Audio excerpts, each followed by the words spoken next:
सबका शुक्रिया।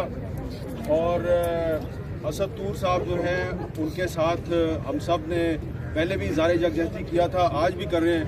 लेकिन यहाँ पर कुछ ऐसे चेहरे भी मुझे नज़र आ रहे हैं जो माजी में असद तूर की तरह तशद्दुद का निशाना बने, उन पर हमले किए गए। हमने इसी तरह मुजाहरे किए, इसी जगह पे खड़े होकर मुजाहरे किए और मुकदमात दर्ज हुए, लेकिन कोई नतीजा बरामद नहीं हुआ। अब एक करेला ऊपर से नीम चढ़ा। अब हुआ ये है कि एक तरफ हमला किया गया है, हमले के बाद 3 दिन गुजरने के बावजूद पुलिस ने कोई कार्रवाई नहीं की, और दूसरी तरफ वज़ीर इत्तलात साहब जो हैं वो BBC को कह रहे हैं जनाब कि इस तरह के हमले तो होते रहते हैं। तो अब हमें जो है ना एक लाउड मैसेज देने की ज़रूरत है, और मैसेज देने से पहले मैं आपके सामने एक एतराफ़ करना चाहता हूँ। और वो एतराफ़ ये है कि मुझे कुछ अरसे से ये लग रहा है कि हम जिन इदारों में काम करते हैं उन इदारों को चारों तरफ से घेरा डालकर इतना मजबूर कर दिया गया है कि वो हमें अपने साथियों की नौकरियों का वास्ता दे के कहते हैं कि यार ये बात ना करें, ये कर लें, ये ना करें, ये ना करें। तो हम अपने साथी जो हैं उनकी नौकरियों की खातिर थोड़ी एहतियात का मुजाहरा करते हैं, लेकिन ऐसा लगता है कि ये अब स्ट्रेंथ बन गई है दुश्मन की, जो हमारी आज़ादी साबित का दुश्मन है। लिहाजा मैं सिर्फ अपनी बात कर रहा हूँ कि मुझे लग रहा है कि ये जो नौकरी है मेरी, ये मेरे पाँव की जंजीर बन रही है और मैं कुछ बातें नहीं कह सकता। लिहाजा आज के दिन से मैं आहिस्ता आहिस्ता कुछ बातें कहनी शुरू करूँगा, और जिसने मुझे नौकरी से निकलवाना है वो नौकरी से निकलवा दे, क्योंकि नौकरी से निकालेगा तो मुझे आज़ादी मिलेगी। मुझे आज़ादी मिलेगी तो मैं तुम्हारे चेहरों के नकाब नोचूंगा। ये आपको शायद लग रहा हो कि मुझे तो गुस्सा चढ़ा हुआ है, मुझे कोई गुस्सा नहीं चढ़ा हुआ।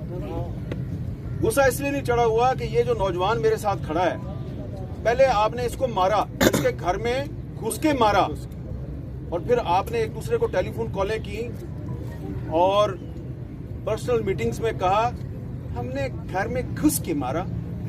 तो अगर तुम इतने बहादुर हो तो घर में घुस के मारते हो जिसमें उसकी मदद के लिए सिवाय उसके तोते के और कोई भी नहीं था, तो इतने मर्द के बच्चे हो, इतने बहादुर हो, तो सीना तान के कहो ना हाँ जी मैं इसके घर में घुसा हूं। लेकिन तुम इतने बुज़दिल हो, इतने बेगैरत हो कि तुम ये तो नहीं मान रहे कि मैं इनके घर में घुसा था, तुम कहते हो ओहो नहीं कोई लड़की का भाई था जिसने मारा है। तो क्योंकि एक बहुत बेगैरत और बुज़दिल दुश्मन से वास्ता पड़ा है, तो इसलिए वो समझता है कि मेरा पता नहीं चलेगा, मैं नामालूम हूं। तुम कोई नामालूम नहीं हो, तुम्हारा पता है मैं तुम कौन हो। ये जो तुमने एक असद तूर के बारे में प्रोपेगेंडा किया है कि वो लड़की का जो भाई था वो इसका भी भाई हो। नहीं, लड़की के भाई का नहीं पता मुझे, लड़की की माँ का पता है, उसका नाम जनरल रानी। लड़की की माँ का नाम है जनरल रानी, जिसका डायरेक्ट ताल्लुक होता है chief of the army staff के साथ। ठीक है, अब तसल्ली होगी आपको। ठीक बात जी। तो ये भी एक झलकी आपको बता दिया कि और भी जनरल रानी है, उनका भी नाम बताएंगे हम। ये मैंने इसलिए बात किया कि इसको मारा भी और फिर कहा कि ये तो जनाब पॉलिटिकल असाइलम लेना चाहता है। तो पॉलिटिकल असाइलम इसने तो नहीं लिया, पॉलिटिकल असाइलम तो तुम्हारे बाप परवेज मुशर्रफ ने लिया, जो चूहे की तरह इस मुल्क को छोड़ के भाग गया। इसके बैंक अकाउंट्स चेक करवाओ, असद तूर के बैंक अकाउंट्स चेक करवाओ, और परवेज मुशर्रफ के बैंक अकाउंट्स भी चेक करवाओ। पता चल जाएगा कि गैर मुल्की ताकतों से फंडिंग किसको मिलती है। तुमने इससे नारा लगवाया इजराइल मुर्दाबाद, इसलिए कि तुम्हारी दाढ़ी में तिनका है, तुम चोर हो।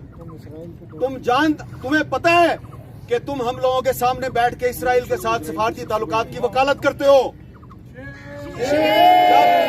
जब तुम लोग पाकिस्तान के मीडिया को इजराइल के हक में एक नैरेटिव बनाने में नाकाम हो जाते हो, तुम देखते हो ये मीडिया तो हर वक्त इजराइल की मुखालफत ही करता रहता है, तुम्हें इस पे बड़ा गुस्सा आता है। तुम फिर कभी मतीउल्लाह जान को उठा लेते हो, कभी अबसार आलम को गोलियां मारते हो, कभी असद तूर को उठा के घर में घुस के मारते हो। फिर तुम्हारा एक और भी प्रॉब्लम है, तुम कहते हो जी हमारे टैंकों को जंग लग गया, हम लड़ नहीं सकते, इंडिया से दोस्ती कर लो।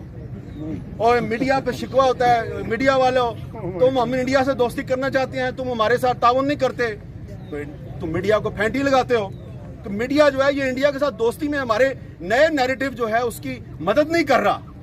तो इजराइल के मामले पर और इंडिया के मामले पर ये मीडिया जो है ये उस नैरेटिव पे खड़ा है जो पाकिस्तान के अवाम का नैरेटिव है, जो कायदे आज़म मोहम्मद अली जिन्ना का नैरेटिव है। हम उसी नैरेटिव पे खड़े रहेंगे।